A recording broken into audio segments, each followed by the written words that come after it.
नमस्कार, आप देख रहे हैं पुलिस वाला वेब न्यूज और मैं हूं आपके साथ कंचन।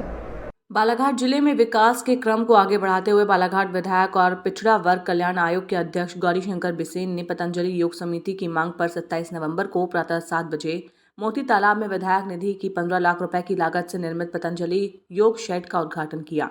इसके बाद श्री बिसेन भटेरा चौकी रेलवे ओवरब्रिज को लेकर एक महत्वपूर्ण परिचर्चा में शामिल हुए, जिसमें ये निष्कर्ष निकला कि BK2 रेलवे ओवरब्रिज 12 फीट चौड़ा बनेगा। इसी क्रम में श्री बिसेन ने राज्य मंत्री रामकिशोर कावरे के साथ महामृत्युंजय घाट मोक्ष धाम से जागपुर तक वैनगंगा नदी पर 24 करोड़ 54 लाख की लागत से 400 मीटर लंबे पुल निर्माण के लिए भूमि पूजन किया।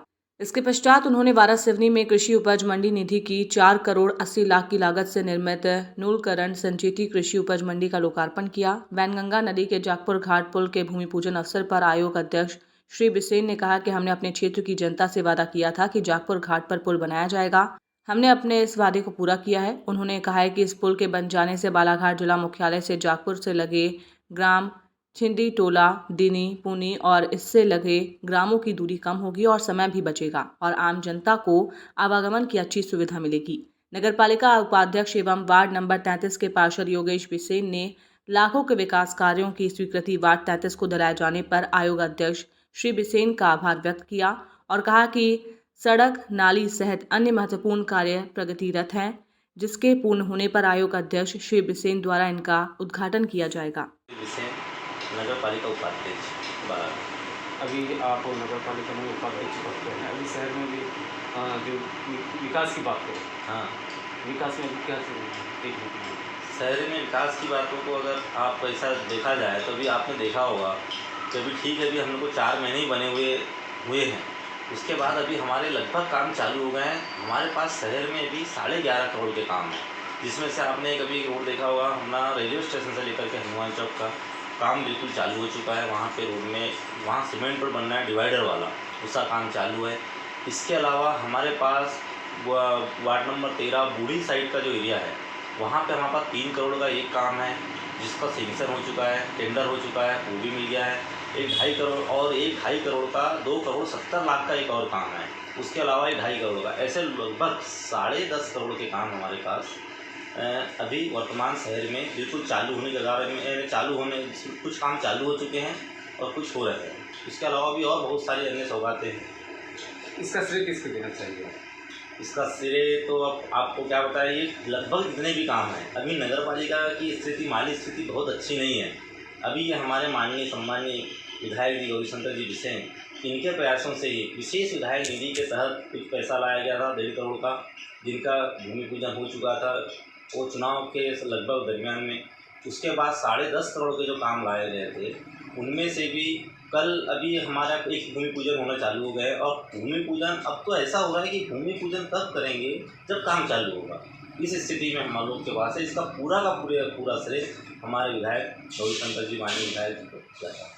अभी देखा जाए उद्घाटन की बात की 26 तारीख को, वो कार्य कब कैसा हुआ? ये 26 तारीख का ऐसा है कि अभी ये अब इसमें एक बात और बता दूँ, ये वार्ड नंबर 33 का मामला है।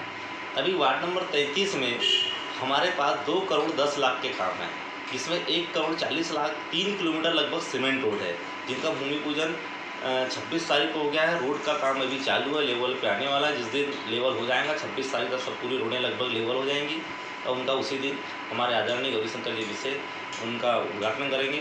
और उसके अलावा सबसे बड़ी बात यह है कि वह 3 किलोमीटर हमारा जो पिछड़ा इलाका था, वार्ड नंबर 33 बहुत बड़ा क्षेत्र, उपनगरीय क्षेत्र कहलाता है। लगभग 4,500 मतदाता है यहाँ पर। इतने बड़े क्षेत्र में रोडों का बहुत अभाव था, जिसमें विशेष विधायक निधि के तहत भाऊ ने हमें 1.5 करोड़ की राशि वह दिए हैं। उसके अलावा अपने विधायक निधि से भी हमारे पास 50 लाख के काम चालू हैं।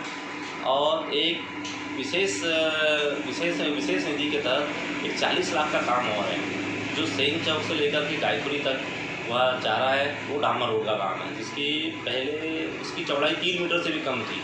इसके हमारे विधायक जी से हमने सब लोगों ने, अपने मोहल्ले के लोगों ने, मैंने खुद ने हमें निवेदन किया इसकी चौड़ाई बढ़ाई जाए। तो वह 4 मीटर की भी चौड़ाई में रोड बन रही है, जिसका काम चालू है। और इसके अलावा एक और काम है हमारा 1.5 करोड़ का भी एक विशेष अपना डीएमएफ फंड से भी पास हुआ है, जो वार्ड नंबर 32-33 को अलग से हुआ है। उसका भूमि पूजन हो चुका है। भूमि पूजन के अलावा उसमें लगभग 20% काम हो चुका है। आप इस बात को सुधारेंगे, अभी उस साइड जाएंगे तो आप देखेंगे काम बहुत प्रगति से चल रहे हैं। लगभग हम गर्मी तक सभी कामों को समाप्त करने की कोशिश करेंगे। आज बालाघाट जिले के लिए उपलब्धियों भरा दिवस है। कुछ ही देर पूर्व BK2 बालाघाट कटंगी भटेरा चौकी मार्ग पर जो रेलवे क्रॉसिंग ओवरब्रिज बनना है, उसके लिए जनमत का विचार जानने, जनता का विश्वास प्राप्त करने के, जनता को उसके निर्माण में होने वाली आगे की तकलीफें और समाधान दोनों के ऊपर लगभग 2 घंटे की हमारी संगोष्ठी हुई। और मोटे तौर पर राय बनी कि 12 मीटर चौड़ा पुलिया बने, जिससे कि आने वाले 50 साल की जो जनसंख्या बढ़ेगी और जो वाहन के संख्या बढ़ेगी, उससे किसी तरह के आवागमन में दिक्कत न हो। मैंने यह भी बताया कि खैरी से लेकर सीधे लवादा तक जहाँ नाका है उसके और आगे बालाघाट की ओर, वहाँ की प्राथमिक शाला के सामने से वो हमारा बाईपास रेडीगिरी डोंगरिया और ग्रीन वैली के सामने जो तालाब है, वहाँ से होते हुए वाराणसी फेडरल प्लांट के सामने से रजीगांव, एकोड़ी, जागपुर, कन्हड़गांव और खुरसोड़ी, मोटे तौर पर मिताली नर्सिंग होम से लेकर रजीगांव तक लगभग 43 किलोमीटर का है बाईपास, जिस पे अनुमान 460 करोड़ का। इसका सैद्धांतिक सहमति मिल चुका। हमने जिले की कमेटी में उसका अनुमोदन कर चुके। अब जमीन के अधिग्रहण की कार्रवाई जो बालाघाट विकासखंड और केनापुर विकासखंड की लगभग पूरी हुई है। वाराणसी नियम लालबर्रा अनुभाग की कार्रवाई प्रक्रियाधीन है, लेकिन इसके बावजूद भी जो हमारा बालाघाट रानी अवंतीबाई से लेकर के पूरे बालाघाट शहर का प्रेशर आखिरी मंडला और जबलपुर तक का है, इसको दृष्टिगत रखते हुए भटेरा रेलवे क्रॉसिंग ओवरब्रिज नितांत आवश्यक है। 350 मीटर के दोनों ओर स्पान होंगे, कुछ ज़्यादा भी हो सकते हैं, लेकिन मोटे तौर पर 350 मीटर क्या है। 16 करोड़ रुपया जो रेलवे के बीच का है, उसमें से आधा राज्य सरकार वहन करेगी, आधा भारत सरकार देगी।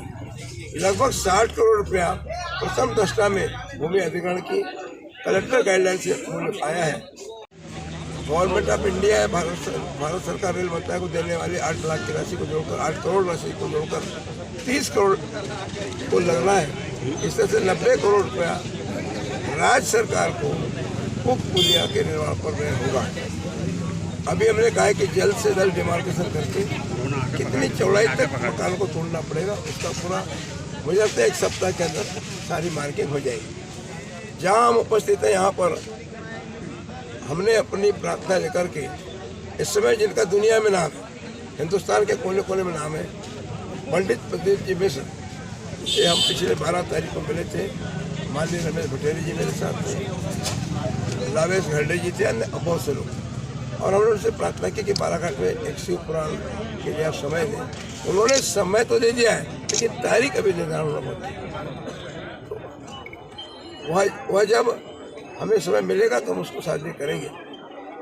हमने जहाँ हम खड़े इसके सामने 10 एकड़ सरकारी प्राइवेट जमीन है, करीब 10 एकड़ हमारे कुंवर सिंह बिसेन तुम्हाड़ी वाले, उनका बड़ा एरिया 10 एकड़ 39 का, ऐसा 20 एकड़ एरिया है, फिर बाकी फॉरेस्ट का और सारा खाला एरिया है। यह कम पड़ेगा तो माँ वैनगंगा का तट है, रेत भरी हुई है, फॉरेस्ट का एरिया होने के कारण वहाँ से रेत की निकासी भी नहीं हो रही है। उस माँ वैनगंगा के रेत वाले भूभाग पर भी हम इस महापुराण का आयोजन कर सकेंगे, और मुझे लगता है कि 100 एकड़ तक हमारे पास में एरिया है। 10 लाख श्रद्धालु कथा का श्रवण करेंगे ऐसा अनुमान है। और यहाँ पर आज अभी हम एक साथ जो महापुराण है, शिव पुराण है, उसके होने के पूर्व की प्रारंभिक तैयारी का भी भूमि पूजन करने जा रहे हैं। क्योंकि यहाँ कुछ जगह शौचालय बनाना पड़ेगा, कुछ जगह में पानी की व्यवस्था करनी पड़ेगी। ये जो आपका रोड है डेंजर रोड, इसको और बोम डाल के चौड़ा करना होगा। हमारा डेंजर रोड को जुड़ने वाला सर विश्वेश्वरैया जी की प्रतिमा से लेकर के इस चौक यहाँ डेंजर रोड को जुड़ने वाले रोड को मैंने सैंक्शन कर दिया है। कल हमने अनेक वार्ड नंबर 32 और 33 के रोडों का भूमिपूजन किया, जिसका पैसा हम दे चुके हैं। वार्ड नंबर 33, 32 और 24 मुख्य रूप से ये हमारा आवासीय क्षेत्र होगा। मेरी प्रार्थना है कि बालाघाट का हर घर अतिथि घर होगा। अतिथि देवो भव के भाव के साथ हम अपने सारे अतिथियों को स्वीकार करेंगे और बड़ी संख्या में मुझे लगता है श्रद्धालु जन आएंगे।